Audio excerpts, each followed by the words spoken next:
Welcome to Journeys, a conversation between some good friends who are searching for meaning and purpose.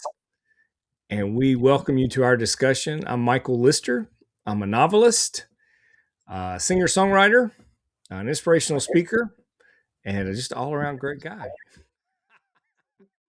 And I'm here with my great friends, and we are so glad you're here with us. Now I'll turn it over to my good friend, Bob Kuchta. Hi there. I'm Bob Kuchta. I'm a clinical social worker. So I'm a therapist. I have my own practice. I've been in this field for 3 decades and come to love what I do. I'm a dad. I've got 2 teenagers. I'm originally from California and moved back here to the Panhandle about 14 years ago. I think it's been about 3 or 4 years ago, I had the good fortune to meet Michael and then Jen and Jasmine. I'd kind of met a long time. Got to really get to know her. Nice. Jen? Hey there, I'm Jennifer Grant. I grew up down here. I transitioned in 2021 and came back down here and kind of started getting involved in spiritual stuff and really got into Kabbalah and Hermeticism and a bunch of stuff like that. Started teaching classes here at a spiritual center here in town and going to the UU and enjoying that. In my day job, I work as a software developer and lately I've just been really into AI stuff.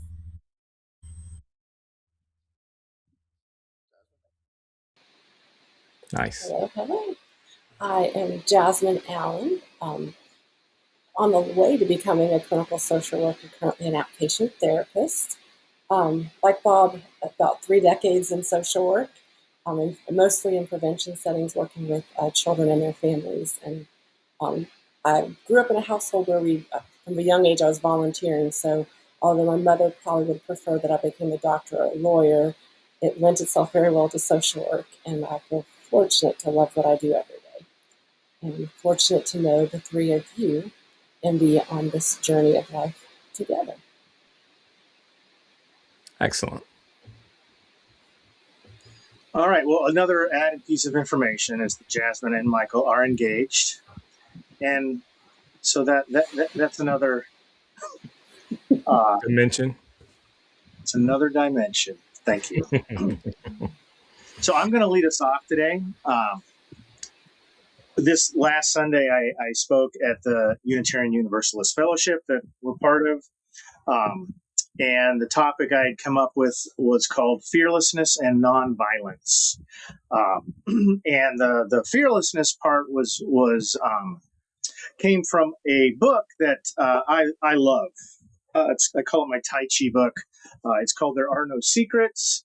And I gave it to Michael here sometime in the last year. And so I figured I ought to start looking at it again so I could engage him. I read chapter 10 and it just hit me. So very briefly, the fearlessness part. This book was written by someone who was a student of Professor Cheng Manching, who was one of the people who brought Tai Chi to the United States. He started a school in the mid-'60s in New York.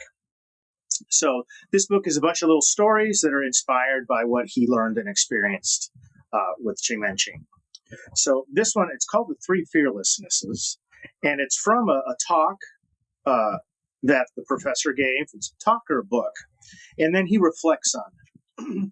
So the 3 fearlessnesses, number 1 is the fearlessness of taking pain.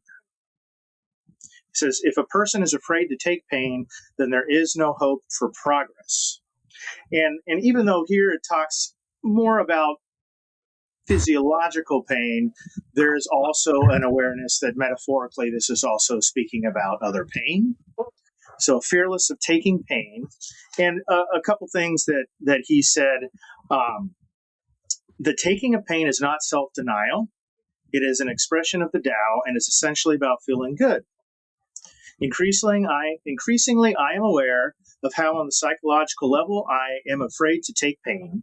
As a result, I have not confronted my root fears, the conditioning that has controlled my life and blocked me from my most joyful, powerful destiny. Instead of fully confronting these fears, I have shielded myself from them by acting out with drug, drinks, food, and sex. I've used such stimuli to mask my unhappiness. To me, that is like that's core. That's so much of what leads people into therapy is they are confronted with the pain we have been avoiding or sidestepping or not had to deal with because of we haven't experienced the loss or grief or trauma. So number one. Number two is the fearlessness to suffer loss. And here we go. There is no idea in professors' teaching more profound than investing in loss, and none more difficult to practice. We are asked to let down not only our physical defenses, but our psychological ones as well. The rigid self-images and shields we've erected. No matter how determined we are to let go, the mind rebels. We believe we need those defenses. Without them, we will be destroyed. The causes lie in our subconscious sense of unworthiness. We believe that if we allow ourselves to be vulnerable and let another in, he will recoil in horror rather than flow from our truth and creative power. We hide, defend, and manipulate. Bam. And number three, the fearlessness towards ferocity.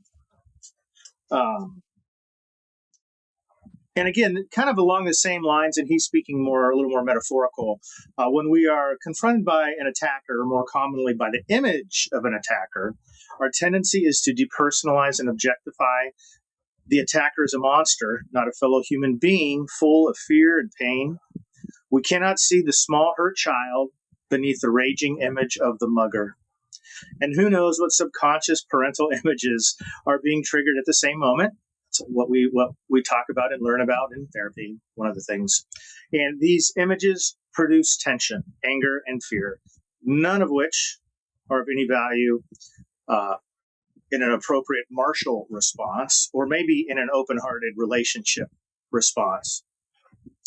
And then I added to this idea of kind of exploring these three fearlessnesses, nonviolence. And after I gave the talk on Sunday, my wife, on the way home, she said, "Bob, I don't know that I really agree with you about nonviolence." She said, violence is related to an action, and nonviolence is related to an action not happening, like a physical violence.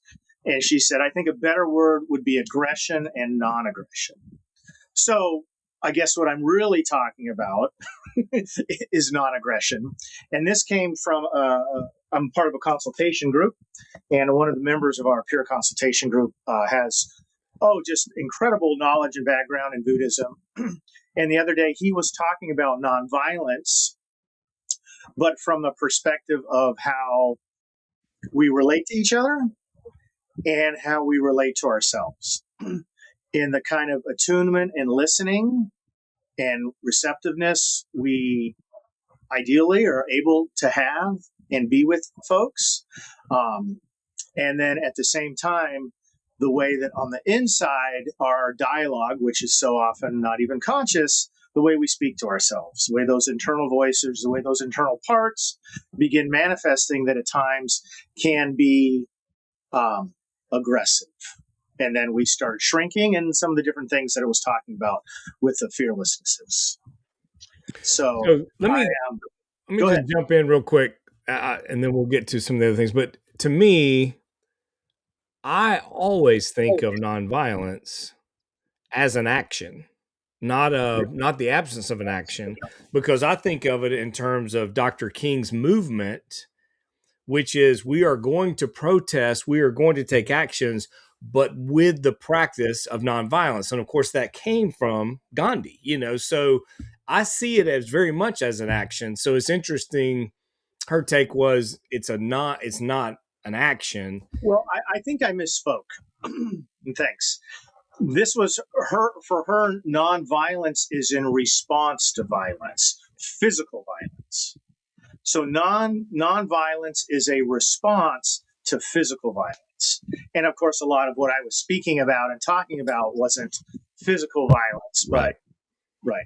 So no, yeah, Yeah. you're correct. Yeah. What I took from your talk was much more like psychological violence, and the violence we often do to ourselves, which is so internal, that so many people are not even aware of. So, but yeah, it could mean, physical, psychological, mental, emotional, a lot of different kinds of violences. So yeah, go ahead. I'm sorry. I just wanted to throw that in No, there. That's my context. what the other thing that led me to this is in my own processing and my own work in therapy, with the person that is my guide. More and more, I have been doing somatic work, and somatic work is about attuning from the bottom up. And in therapy, we talk about top down, which is important, and that's figuring things out, context, understanding, looking at history, putting the puzzle together. And then there's bottom up, which is tuning in to things that are often not verbal or transcend words or pre-verbal or something that we're not even aware is happening. And in somatic work, you slow down because parts of us, especially the top, keep us busy. And he's kind of talking about that here in the fearlessness is staying busy, preoccupied, doing, which is all productive and nice. And it can also be a distraction from connecting, really connecting. And the reason we don't connect is for different kind of fears related to ourselves and who we are, who we feel we might be, fears related to being vulnerable and connecting with other people. So this somatic work has really been significant for me, and I'm begun incorporating it more in my practice, and it's slowing down. Let's pause just for a minute. Just for anyone who's listening who's not familiar, would you say that top versus bottom, top down versus somatic is the mind would be the top and somatic or the bottom would be the body, right? Just explain that just a little bit if you would. Exactly. So I think traditionally, and still maybe most therapies, focus on here, and people come in obviously sharing experiences, how they're perceiving them, what they're understanding, how they're interpreting them, how they see themselves, and that's all important information to get a sense of the lens. And of course, upstairs we begin. Dan Siegel uses an image of a puzzle when he talks about with children about telling stories, and telling a story is like putting pieces of a puzzle together. And once you've told the story, you have kind of more clarity about the puzzle, right? Because you can see the puzzle. And a lot of that is a lot of what therapy is about, especially early stages in therapy or certain types of therapy, because we got to know the image, right? And then therapies like cognitive behavioral therapy that are very focused on, okay, if I can understand my thoughts and understand my behaviors, and I can notice my emotions, but it's all about managing, understanding and managing. Not a bad thing, right? But not complete. Because what happens from our body up, from our gut, from our heart, a lot of different ways that we experience it and talk about it. But a lot of those things will flood and overwhelm upstairs, right? And when that happens, and we flip our lid and our frontal lobe goes offline, we go into that visceral fight, flight, freeze, which is the body. This is the body telling us. So somatic work is about listening to and connecting with the body, and healing from the body's experience, not just from what we believe and remember. And this goes along. Bessel van der Kolk wrote one of the most influential trauma books called The Body Keeps the Score. And this is about the body. And I know just in the experiences I've had in somatic work over the last year or two, there are things that, I knew, but I didn't know. but then I remembered. But I had to remember from, the body. So if we could just stay with this for a moment. Sure. In the context of fear, could you talk about just a little bit about how the fear in how it manifests, how it moves, acts in the mind versus the body, and our body can actually hold fear? When we experience fear, are there certain places in our bodies, in the same way we hold trauma, that fear would actually manifest, perhaps because of trauma, perhaps because of past experiences, but there is, and maybe it's simultaneous that we experience fear in our minds and our bodies. But is it possible that sometimes we're feeling fear more in one place than the other? And how is it different? How is it similar? Fear, there's not one way, and there's people, some people it's in their gut, some people it's in their head, sometimes it can be a taste or an energy, sometimes it is something that kind of goes beyond words that you can't even, sometimes it's dark. What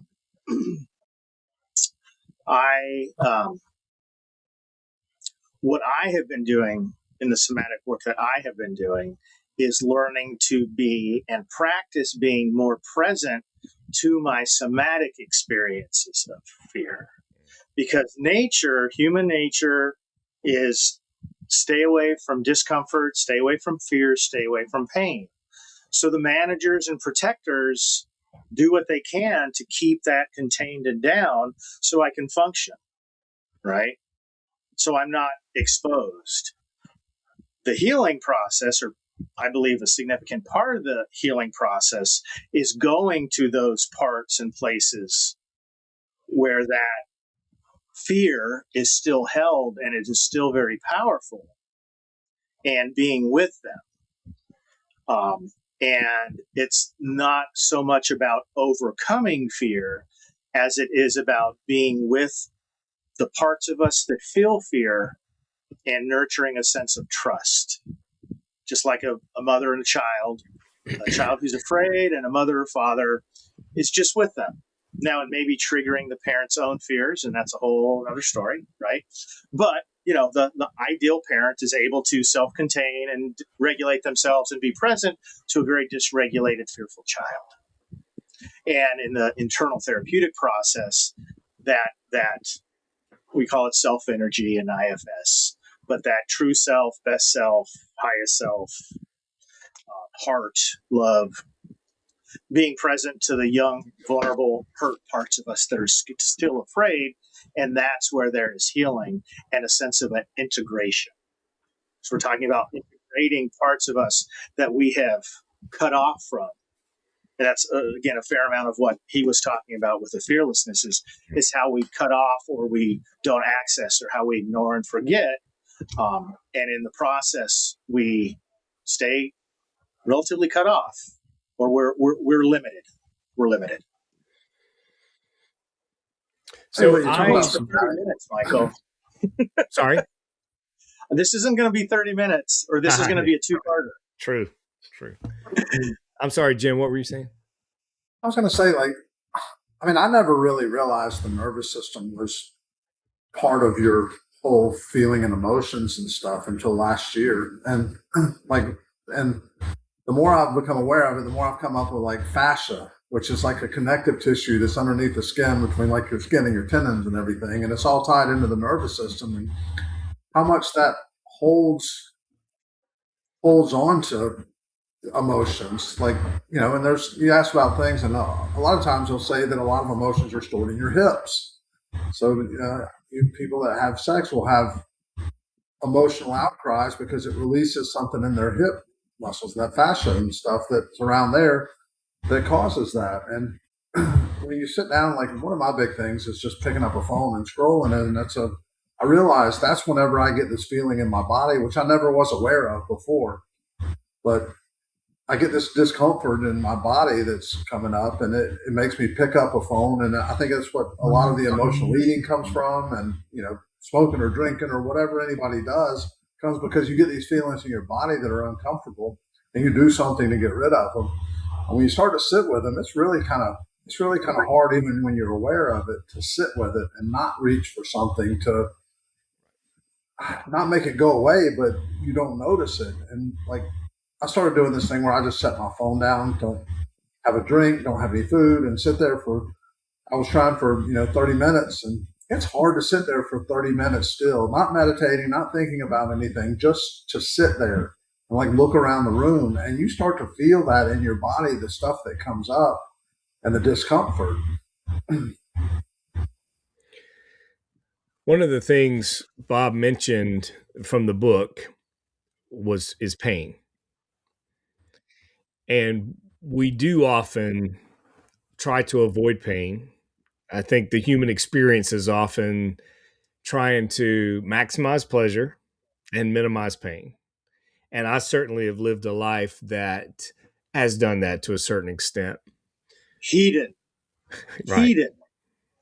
Absolutely. But pain is a gift.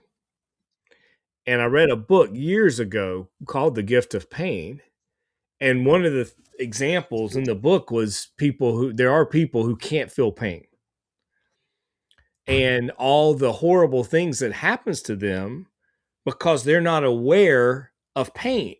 And pain is that flashing red light. It's the signal. It's the message that says, hey, there's an issue.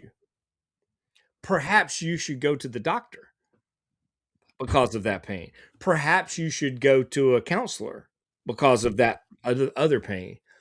Perhaps you should sit and be present, or you should explore this particular issue because of the pain that it's causing. That tooth pain you're having means there's an issue, you should go to the dentist. I say that to say one of the things I attempt to do with fear, with pain, with defensiveness, with reactions in general, is to explore it and say, okay, where did that come from? Why is that? Why do I have a fear response to certain things? Why do I have a defensive response to certain things? Why do I feel pain or trauma or, have that experience where a experience from years ago, decades can feel so current and present and right in this moment because I'm experiencing it all over again. Why is that? And so, Jim, when you say sit, that's what I'm talking about. Sitting with it, exploring it, and seeing it as a signal. Now, if I take a step back, Bob was talking about our relationship with ourselves. If I can take a step back and I'm dealing with me and all the various parts of me, the small child that is still very much within me, and the teenager and every other part of me, and can explore this, then that the way I can do that is through love. And love is the opposite of fear. If I am feeling loved, if I'm feeling love, if I'm living, moving, breathing, even for a moment in love, then there's going to be an absence of fear. The freedom that comes from that, the freedom for you think about just being with someone who loves you. I mean, is on your side, who adores you, who is there for you, who here's another big word, you can trust. That environment is love. And that either is going to lead to freedom that removes fear or makes fear not really present in that context, or more likely, perhaps, enable us to look at our pain, look at our fear, look at these issues from a safe place that says, I am not my fear. I am not my pain. I am not my defensiveness. I am not my trauma. I'm not my experiences. I am something other than that. And I can take a step back and look at it.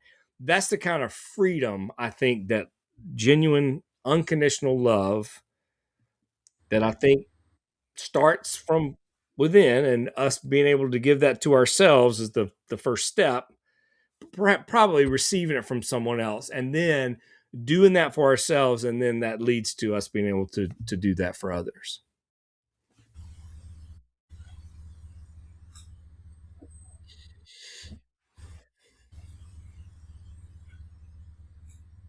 Jasmine, you're the only one that hasn't spoken. You have anything to say?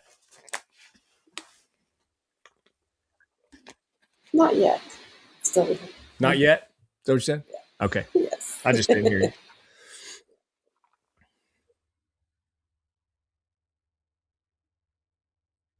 You're muted, Bob.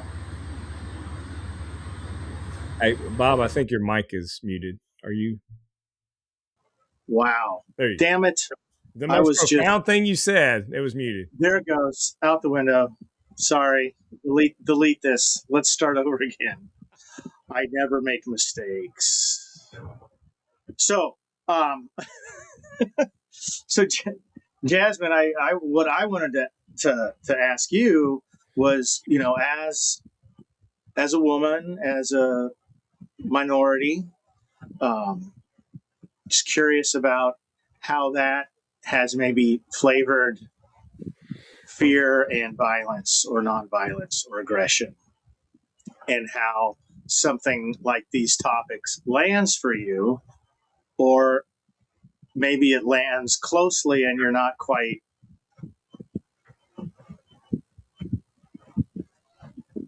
Um, I was thinking, Michael asked about the experiencing fear, in our mind versus in our bodies.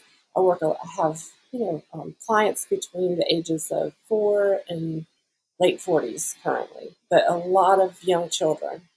And so part of the work that we do with the young children that very often they're referred by their schools, whether it's um, behavior challenges, outbursts, that sort of thing, um, conflict with their peers or with their family members.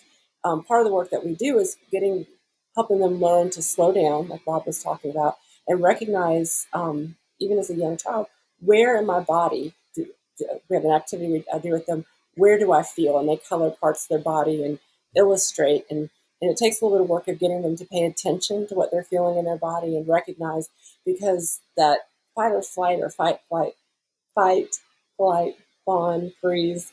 Um, that amygdala, that's our survival instinct. So it's so strong. And part of what, but especially a younger child who doesn't even have all the words for the emotions that they're feeling or the physical effects of those emotions that they're feeling. And I think even as we're older, learning to really recognize how strong that instinct is. So like Michael said, like pain can be informative, but I think fear can too, because it pinpoints, what is it that is part of that basic instinct to survive, to not be hurt, to not suffer, is, it's like I said, it's so instinctual, it's so strong that it's learning to recognize that we're even having that reaction before we act. And um, it's interesting working with different children as we're talking about where they feel things in their body, especially knowing if the more I know about their history thus far, whether they're 4 or 16. And then, and myself, as Bob asked about being a person of color. And I think I'm in I wouldn't say a unique category, because there's so many versions of being a person of color, or just versions of race and ethnicity and culture. But growing up, I used to say ethnically vague, because now working with young people, there are a number of people who are like me, who have if you ask our ethnicity or you ask our heredity, there's 3 or 4 things in combination. We're not one color or one race or another. But I can remember even in a public high school of 1,600 students, there were maybe, I can count on one hand those of us who were of mixed race or mixed ethnicity. And so at a young age, I went to a private school when we first moved to the area because my parents thought that would protect me from, go to a private faith-based school. There would be, love and protection. And um, I think Michael and I've had this conversation. We've talked about different things that have surfaced for me the last few years as I've really been working on healing and recognizing where my strengths and areas of growth need to be so that I could be a healthy therapist and not projecting and that sort of thing. But there are definitely when I realized that internal voice that I have, where did all that negativity come? And there's a number of clients that we have this conversation. If you look in a mirror and think about the things that you're saying, you would never, never speak to the people in your life that you love the way that we think about ourselves. And I have been so guilty of that. And I thought, there's some that can come from early caregivers or people that we look up to. But I think one of the experiences, an answer to your question about being a person of color and being in a female body or different things when you're in a minority and grow up with different systems where there are prejudice, where there's bias, the things that people say to you that you don't realize you've internalized. There are things like there was an incident where something happened at Walmart with an off-duty law enforcement officer and the person that checks receipts at the door, and I got coffee spilled on me, and I'm on the phone with Michael explaining why I'm going to be late coming home with our groceries for dinner, and he's like, his thought was, you need to talk to the manager. I should advocate for myself. I'm like, oh no, I have to shop here. I don't want to be late. My immediate instinct was to appease. And I think there's a lot of things like that. Like as we're talking about the fears that you mentioned, Bob, that something can become so internalized that I don't think we necessarily have a conscious thought of them until we allow ourselves to, what is that physical feeling that we have? What is that fear or that reaction that we have, that response? And like Jen and Michael, we talked about sitting with it and really understanding it and then overcoming it, which I think is much easier to say and to talk about than to live through. Mm. So there are some things that I would highly encourage clients to do that I'm still growing to do, like in an instant like that when something transpired that was wholly inappropriate. And my thought wasn't to defend myself, but to appease the people that were offensive. And had I not had a conversation with Michael, I probably would not have thought twice about having that reaction and why our reactions were so different. I wonder who came up with or first introduced the fawn. Because, fight, flight, freeze, we've talked about. I wonder who started the fawn. And to me, man, I have like a third-degree black belt in fawning. That's like my major, I like, oh my God, that is it for me. I mean, of course I do the others, but fawning, I think, is my go-to. I'm a fawner first. Yeah. And kind of hearing you tell that story and just related to that.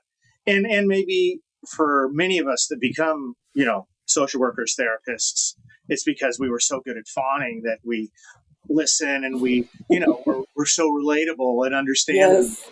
And we appear to be meeting, are so good at meeting other people's needs and listening is because we're, or many of us are, that's our thing. I think to an extent you become a chameleon because you learn to blend, you learn to, you learn to, blend, to relate to the people around you, but and also like to not disturb, right?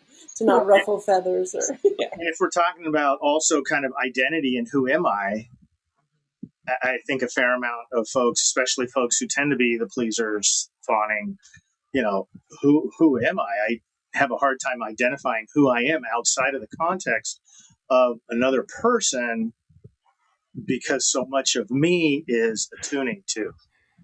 Right. Right. And that, man, that's rooted in fear. Yeah. Right. It's interesting. We don't even realize. Yeah. Go ahead, Mike. Well, I was just going to say, it's interesting the different roles we play and how that relates to identity and fear, because I'd be surprised. I can't remember, but I'd be surprised if I didn't offer to talk to the manager with you and anyone who was involved. And there are certainly things that I would not respond to if it were done to me versus if it were done to my children or loved ones or grandchildren. It's a different role you play. And a lot of times I think, if something happens to me, uh, uh, you know, white male who's had the, just most, just a gift of a life, and all the advantages and, everything, um, and feel like I can, handle anything or take on anything, I probably wouldn't. I mean, I guess if I felt the need, I would stand up to the cop or the manager or whoever. But for the most part, I probably wouldn't. But if it were, y'all or a child or anybody who I felt needed. And I feel like there's an experience we can have when we are forming, especially, that if someone does come to our defense, if someone does say, I'm going to take care of you, I am a safe place for you, then I think we begin to learn how to be that for ourselves. And if we don't have that, in the absence of that, it could be that we have really struggled to be that for ourselves. The other thing I wanted to say about fear is, you tell me if this is true, if this is your experience. For me, and I feel like everyone I've ever talked to, fear is so much bigger inside, in the dark, in the crevices, in the basement, than when I verbalize it. I finally can be vulnerable enough to share my fear with you. And especially if you can relate and you say, yeah, I've experienced that, and then it just shrinks. It just becomes so much smaller and more manageable in the light, and in a way in which we connect around common fears or similar fears. But I do know it grows, and I don't have a lot of fear. I don't walk around with a lot of fear. I'm not a worrier. But the times when I worry, the times when I experience fear, like this morning, is when I'm either, most commonly, I fall asleep for a little while and then I wake up and my mind is, and so I was thinking about one of my grandchildren last night and something she's going through, and I experienced, concern, fear, worry, whatever you want to call it. Um, when I woke up this morning, I didn't have that same fear. Nothing's changed in her circumstances, situation, but it was much more manageable. It was, not me waking out of a sleep and it seeming so big. And um, but I do think bringing things out into the light makes all the difference, and then sharing it with each other, being vulnerable enough, and then if we're fortunate enough to have a safe place to do that, then we connect over a trauma, a fear, a human experience that is profound, leads to a profound connection. And I just have to say, I find all three of you to be a very safe place. And I did IFS work with Bob a couple years back, and I guess for about a year. And my daughter's a counselor. I've had friends who are counselors for most of my life, and I've studied it and practiced it, but from a ministerial, pastoral counseling kind of route. But anyway, I've studied it and been around it, and I just found Bob to be the safest place. The very thing you would want in a counselor. And I've heard from numerous people just horror stories of them trying to go to therapy or get a counselor, and just really bad stuff, and it's unfortunate, but that's one of those opportunities where it should be a safe place, just like a parent, a friend, whoever, but oftentimes it's not.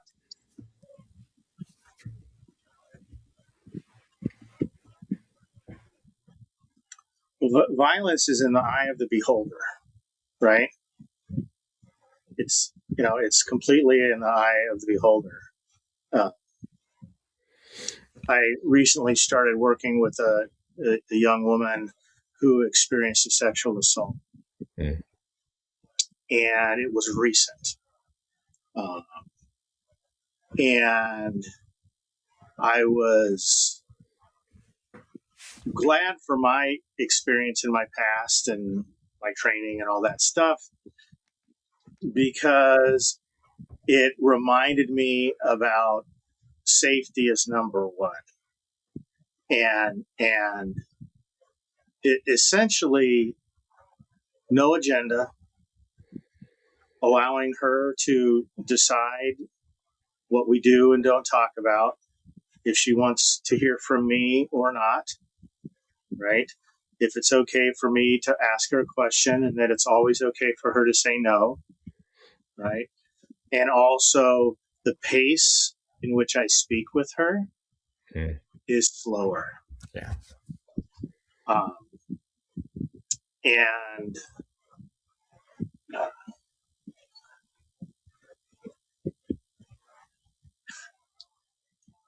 as I'm saying this, it hits me, uh, having that same slow, Mm-hmm. not permissive, but the same slow, open hand with, here. Uh,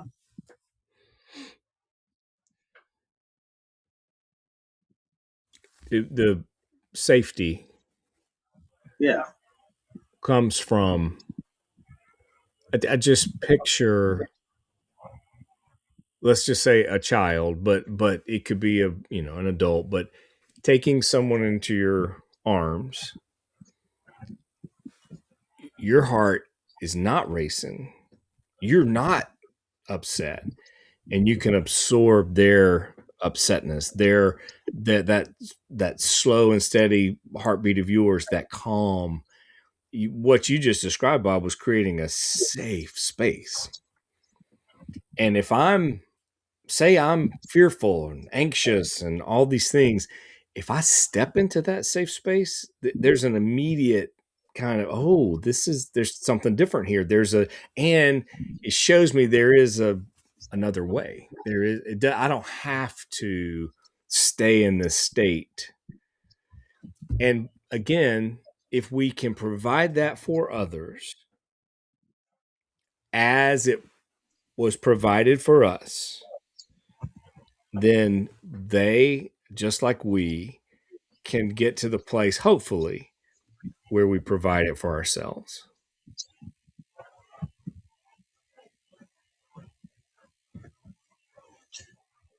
Jen, we've been going back and forth for a while.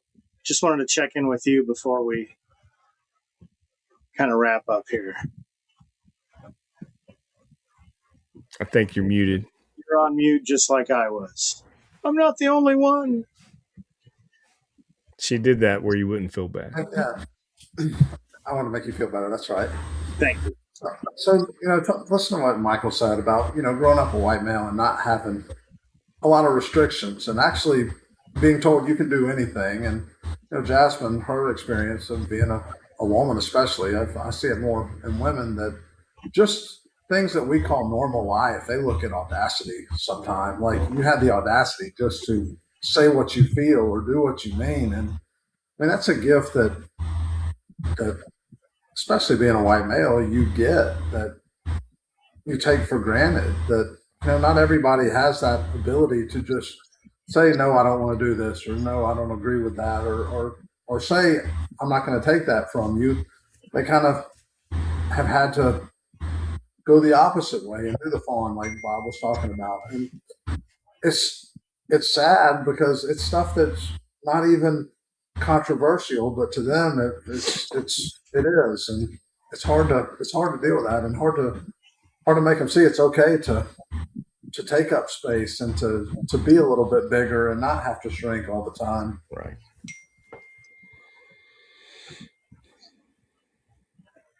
You know what that brings to mind for me is who gives you permission.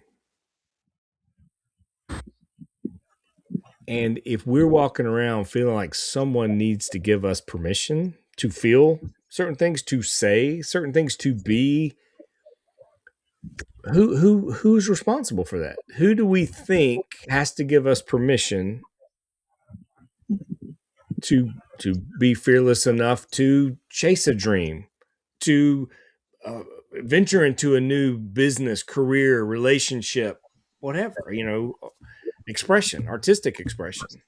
Who are we waiting on to give us that permission?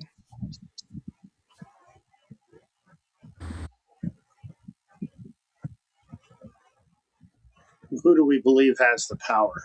Right. And I was listening to Jen. I was thinking about power, and this same young woman. In the back of my mind, I want to give her the opportunity and affirm and acknowledge that she has power, Right. and where she does have choice, Agency. and agency, and maybe nonviolence is about taking back power or not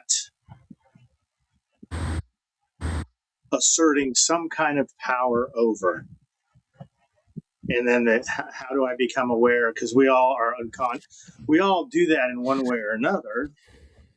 And this idea of nonviolence that we were talking about in my consultation group was, I think, about being attuned to those subtle ways that just